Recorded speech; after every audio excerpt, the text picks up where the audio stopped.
AP PG set 2026కు సంబంధించిన question పేపర్లు ఏవైతే ఉన్నాయో వాటికి ప్రిలిమినరీ కీ అనేది వీళ్ళు రిలీజ్ చేయటం జరిగింది. ప్రతి బ్రాంచ్కి కూడా వాళ్ళు కీ రిలీజ్ చేశారు. గ్రీన్ టిక్ ఉన్నది కరెక్ట్ ఆప్షన్ అని చెప్పేసి వాళ్ళు మెన్షన్ చేయడం జరిగింది. అయితే ఇక్కడ వాళ్ళు ఈ కీలో గనక మీకు ఏమైనా అబ్జెక్షన్ ఉన్నా కీ అబ్జెక్షన్ రైజ్ చేయడానికి, క్యాండిడేట్స్కి ఏదైనా అబ్జెక్షన్ ఉన్నా క్యాండిడేట్ అబ్జెక్షన్ రైజ్ చేయడానికి, లేకపోతే రెస్పాన్స్ షీట్కి సంబంధించింది ఏదైతే ఉంటుందో క్యాండిడేట్ దానికి సంబంధించిన దానికి, వీటన్నిటికీ కూడా మీ registration number, hall ticket number, mobile నెంబర్తో కూడినటువంటి లాగిన్స్ వీళ్ళు క్రియేట్ చేయడం జరిగిందనమాట. అయితే ఇప్పుడు వచ్చేసరికి ఏంటంటే ఈ కీలో ఏమన్నా తప్పులు దొరలేదానికి ఛాన్స్ ఉంటుందా? ఒకవేళ ఉంటే ఎప్పుడు తెలుస్తుంది? ఒకవేళ ఏ తప్పులు దొరలకపోయినా ఇప్పుడు కట్ ఆఫ్ మార్కులు పెంచేదానికి ఉంటుందా? అసలు క్యాండిడేట్స్ బాగా రాశారా? అసలు ఎన్ని ఇంజనీరింగ్ కాలేజీలు ఉన్నాయి ఈ ఎంటెక్లు, ఎంఫార్మ్స్లు వీటిలో జాయిన్ అవ్వడానికి, ఎంటెక్లు జాయిన్ అవ్వడానికి సీట్ వస్తుందా రాదా అని చెప్పేసి చాలామంది అడుగుతా ఉన్నారు. ఇంకొకటి ఏంటంటే రీఎంబర్స్మెంటు క్యాన్సిల్ అయ్యే పరిస్థితి ఉంటుందా అని చెప్పేసి చాలామంది కూడా అడుగుతా ఉన్నారు. వాటి గురించి ఇప్పుడు మనం మాట్లాడుకున్నాము. ముందుగా అయితే ఇంతవరకు ఈ ఛానల్ సబ్స్క్రైబ్ చేసుకుని వాళ్ళు ఎవరైనా ఉంటే సబ్స్క్రైబ్ చేసుకొని ఈ వీడియోని లైక్ చేసి షేర్ చేయండి. మీకు గనక నాతో మాట్లాడాలని ఉంటే కాల్ మీ ఫోర్ ద్వారా కాల్ చేయండి. తెలుగు ఇంజనీరింగ్ ఎడ్యుకేషన్ టెలిగ్రామ్ ఛానల్లో జాయిన్ అవ్వండి. ఈ వీడియోకి ఒక హైప్ ఇవ్వండి. ఇక టాపిక్లో వెళితే ఏంటంటే మీకు గనక కీ చూసుకున్న తర్వాత చూసుకున్న వాళ్ళు ఉంటే నేను టెలిగ్రామ్ ఛానల్లో ఆ లింకులు పెడతాను. దాన్ని చూసుకొని ఆ తర్వాత కీలో కనుక తప్పులు ఉన్నాయి, ఈ క్వశ్చన్కి పలానంత తప్పు అని అనుకుంటే ఏ బ్రాంచ్ వాళ్ళైనా మీరు క్యాండిడేట్ అబ్జెక్షన్లో కానీ లేకపోతే కీ అబ్జెక్షన్లో కానీ మీకు ఏది వాళ్ళు రికమెండ్ చేస్తే దాంట్లోకి వెళ్ళి మీరు రైజ్ చేసుకోవచ్చు.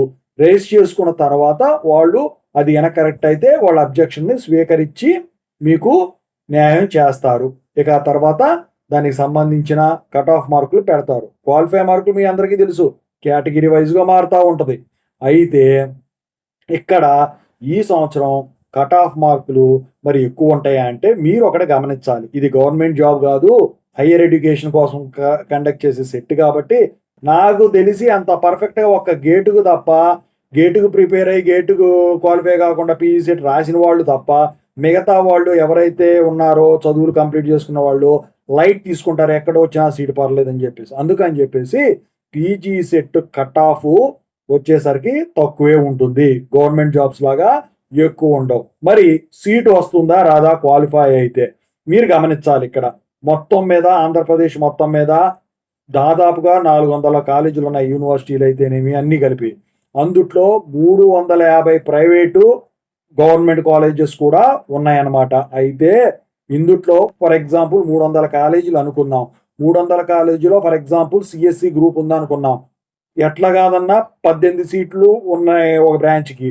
అందుట్లో 12 సీట్లు కౌన్సిలింగ్, 6 మేనేజ్మెంట్ అవి పక్కన పెట్టేసేయండి. క్వాలిఫై కాని వాళ్ళు అది తీసుకుంటారు. 12 సీట్లు అంటే 12 × 300 వేసుకోండి, ఓకేనా? సో 3600 సీట్లు ప్రతి 18 సీట్లకి, ఓకేనా? అలా కొన్ని వాటిలో 36 సీట్లు ఉంటాయి. సో అలా చూసుకుంటే ఈ 3600 డబల్ చేసుకున్న 7200 సీట్లు అంటే మీకు ర్యాంకు 10,000 లోపు ఉన్నా కూడా మీకు సీటు వచ్చే పరిస్థితి ఏదో ఒక కాలేజీలో. ఎందుకంటే రాసిన ప్రతి ఒక్కడు, క్వాలిఫై అయిన ప్రతి ఒక్కడు జాయిన్ అవ్వడు. ఏదైనా జాబ్ వచ్చి వెళ్ళిపోయే వాళ్ళు ఉంటారు, ఏదో ఎందుకు ఖాళీగా ఉంటామని రాసే వాళ్ళు ఉంటారు. ఎందుకంటే ఇది గవర్నమెంట్ జాబ్ కాదు కాబట్టి, చదువుకునేది కాబట్టి, ఓకేనా?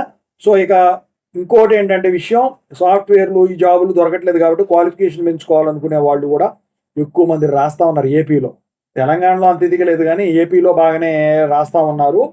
సో అయితే కొంచెం సీటు మనం అనుకున్న చోట రావాలంటే మరి మనకు వాళ్ళకన్నా ఒక 2 మార్కులు ఎక్కువ రావాల్సి ఉంటుందన్నమాట. సీటు టెన్షన్ క్లియర్ అయింది కదా. ఇంకొకటి వచ్చేసరికి రీఎంబర్స్మెంట్ క్యాన్సిల్ అవుతుందా, రీఎంబర్స్మెంట్ అనేది రద్దు అయ్యేదానికి ఉంటుందా? అది కూడా కౌన్సిలింగ్లోనే కదా రీఎంబర్స్మెంట్ ఇచ్చేది. ఇక్కడ 2 కండిషన్స్ అండి. ఒకటి వచ్చేసరికి ఏంటంటే వీళ్ళు ఈ సంవత్సరం నుంచి ఏదో బయోమెట్రిక్ అటెండెన్స్ ఫేషియల్ అటెండెన్స్ పెడతామన్నారు కానీ దానికి సంబంధించింది ఇంకా అంతవరకు బయటకు వదలలేదు. ఒకవేళ అది పెడితే అటెండెన్స్ కోసం రోజు కాలేజ్కి వెళ్ళాల్సి ఉంటుంది. అటెండెన్స్కి వెళ్ళకపోతే రీఎంబర్స్మెంట్ అనేది రాదు. కాలేజీలో అటెండెన్స్ పక్కా ఉండాలి, అదొక కారణం. అప్పుడు రీఎంబర్స్మెంట్ క్యాన్సిల్ అవుతుంది. ఇక రెండో కారణం వచ్చేసరికి ఏంటంటే మీరు గుర్తుంచుకోండి, ఎప్పటి నుంచి చాలా స్ట్రిక్ట్గా ఉంటుంది. ఆధార్ కార్డులోనేమో డేట్ ఆఫ్ బర్త్ మీ సర్టిఫికెట్ ఎస్ఎస్సి ఏదైతే ఉందో దాని ప్రకారమే ఉండాలి. చిన్న మిస్టేక్ ఉన్నా కూడా మీకు రీఎంబర్స్మెంట్ అనేది రద్దు చేసే పరిస్థితులు కనిపిస్తూ ఉన్నాయి. మొన్న ఇదే జరిగింది డిప్లొమా వాళ్లకు. ఎందుకంటే ఇప్పుడు ఆధార్ కార్డు అడగరు కదా అని మీరు అనుకోవచ్చు. ఆధార్ కార్డు వచ్చేసరికి ఈ ఈడబ్ల్యూఎస్ లేకపోతే రీఎంబర్స్మెంట్ కోసం ఇన్కమ్ సర్టిఫికేట్ కోసం వాడతారు కదా, దానికి వైట్ రేషన్ కార్డు చూస్తారు. వైట్ రేషన్ కార్డులో నేమ్ ఎలా ఉండాలి? ఆధార్ కార్డు ప్రకారం ఉండాలి. ఆధార్ కార్డులో నేమ్ ఎలా ఉండాలి? ఎస్ఎస్సి సర్టిఫికేట్ ప్రకారం ఉండాలి. అయితే మీరు తీసుకెళ్లే ఇన్కమ్ సర్టిఫికేట్, ఆధార్ కార్డు తీసుకెళ్తే మీకు ఇన్కమ్ సర్టిఫికేట్ ఇస్తాడు, ఈడబ్ల్యూఎస్ సర్టిఫికేట్ ఇస్తాడు అక్కడ సబ్మిట్ చేసుకోవడానికి.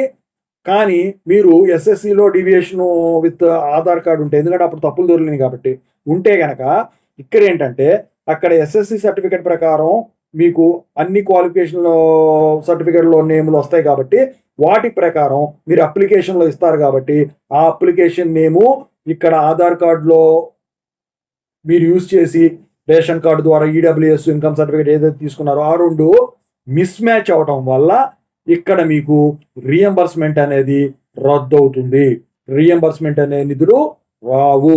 అప్పుడు మీరే ఫీజు కట్టుకోవాల్సి ఉంటుంది. అందుకని చెప్పేసి కౌన్సిలింగ్కి వెళ్ళే ముందు ఆధార్ కార్డులో నేమ్ మిస్టేక్ ఏంటి, డేట్ ఆఫ్ బర్త్ మిస్టేక్ ఏంటి, ఇవన్నీ సరిచూసుకొని ఆధార్ సెంటర్లకో చేయగలిగితే లేకపోతే హెడ్ ఆఫీసులకో వెళ్ళి చేసుకోండి. కొన్ని ఉంటాయి కేసులు, ఆ కేసుల్లో మీరు నేమ్ చేంజ్ చేసుకోవడం కుదరదు. అప్పుడు గెజిట్ నోటిఫికేషన్ తీసుకోవాలి. గెజిట్ నోటిఫికేషన్కి 1,00,000 ప్రాసెస్ ఉంది. 3 నెలలు పట్టొచ్చు, 6 నెలలే పట్టొచ్చు. ఇది నేను సాధారణంగా ఇదివరకు చెప్పేవాడిని కాదు. ఇప్పుడు నేను బయట చూసి వచ్చాను, చాలా రూల్స్ పెరిగిపోయినాయి. గవర్నమెంట్ జాబ్స్కి అయితే మరీ దారుణంగా ఉన్నాయండి. సో ఇవి ఖచ్చితంగా మ్యాండేటరీ చేశారు. అందుకే చెప్తున్నా, ఎందుకంటే ఎక్కువ శాతం మంది తెలుగు రాష్ట్రాల్లో ఆధార్ కార్డులో మిస్టేకులు ఉన్నాయి.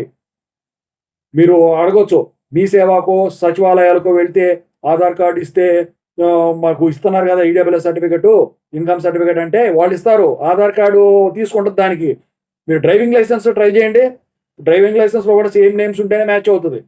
10th క్లాస్ సర్టిఫికెట్ ప్రకారం అక్కడ వాళ్ళు చూస్తారు కాబట్టి మీ హైయర్ ఎడ్యుకేషన్ క్వాలిఫికేషన్ సర్టిఫికేట్ ప్రకారం మీరు అప్లై చేసిన అప్లికేషన్ నేమ్ ప్రకారం చూస్తారు కాబట్టి అప్పుడు చూసినప్పుడు ఈడబ్ల్యూఎస్ ఇన్కమ్ సర్టిఫికేట్లో పేర్లు తేడా ఉంటాయి. అందుకని గుచ్చి చెబుతున్నా, ఇవి మాత్రం సరి చూసుకోండి. కరెక్ట్గా ఉంటే మీకు ఏ ప్రాబ్లము ఉండదు. ఓవరాల్గా ఇది ఓకేనా. Thank you so much.